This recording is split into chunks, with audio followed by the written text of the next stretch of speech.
Bingu production. My Miri, Miri City, hey, you're Lunga, you're bad. Your boss Sambas. Are you vimbo you there? Bad and dangerous. Hey, unakakwe murume kuri muomwe yake, shirishe fesi yake andine nayo. Ndotarisa omwe yake murume ngagone kuchengeta muri yake. Sorry, kune varume akabroka. Sorry, vanopfeka masocks akaboka. Sorry, vachizviti vakanaka, tivaudze hakudyiwe kunaka. Sorry, kune varume akaflopa. Sorry, vanopfeka matrauzi akaboka. Sorry, vachizviita manice guy, tivaudze kuti murume akashanda. Varume vane homwe dzakafuta, varume vanoziva mukadzi anoruka. Varume foni yemukadzi inojuswa pakadzoka chenji hamboibvunza. Varume vanomukira kunosunza, vanoziva magetsi anojiswa.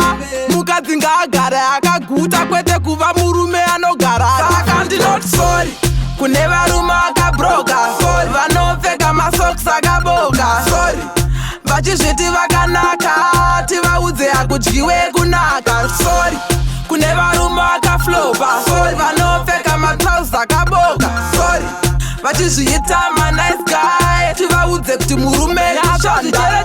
Varume vane nungo vanoshusha, pari pachikafu vanoruta. Rudo vanoita zvekubvuta kukutengera, munhu anongoswera chikunaka kwemurume kuri muhomwe yake, zviri zvefesi yake handinei nayo. Ndotarisa homwe yake, murume ngaagone kuchengeta muri yake.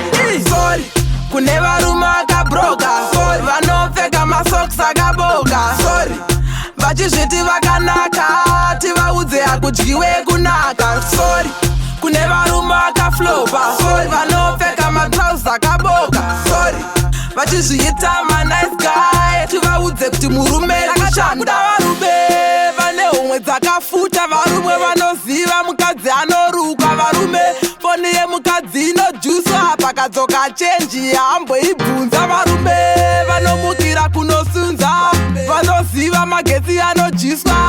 Mukadzi ngaagare akaguta kwete kuva murume anogara. Saka ndinoti sorry kune varume akabroka. Sorry, vanopfeka masocks akaboka. Sorry, vachizviti vakanaka, tivaudze hakudyiwe kunaka. Sorry, kune varume akaflopa. Sorry, vanopfeka matrauzi akaboka. Sorry, nailunga ndomudiri murume akanaka, murume anenge achikonzereta nefesi yake, zvekuti ndikati ndikuda mafuta mumba haakwanisi kunditengera, yanenge achida kutotenga ake kuuza.